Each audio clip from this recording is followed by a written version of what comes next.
बिस्मिल्लाहिर्रहमानिर्रहीम इय्याका नअबुदु व इय्याका नस्तईन।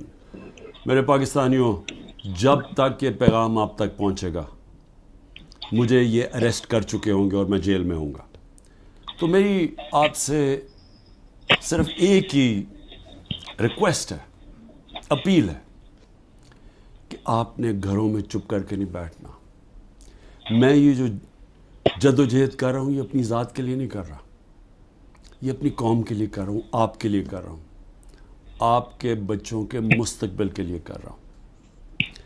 अगर आप अपने हकूक़ के लिए नहीं खड़े होंगे आप ग़ुलामों की ज़िंदगी गुजारेंगे, और ग़ुलामों की कोई ज़िंदगी नहीं होती। ग़ुलाम ऐसे होते हैं जैसे चूंटियाँ ज़मीन पे होती हैं, उनके ऊपर परवाज़ नहीं होती।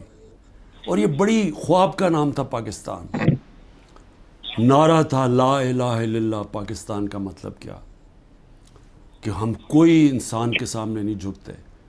ला इलाहा इल्लल्लाह इंसान की ग़ुलामी से हमें आज़ाद करता है।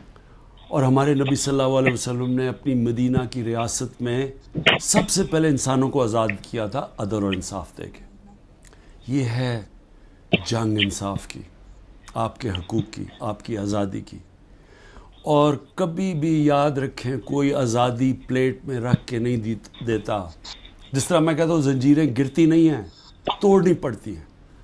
पुरअमन एहतजाज आपने करते रहना है जब तक कि आपको आपका हक नहीं मिलता।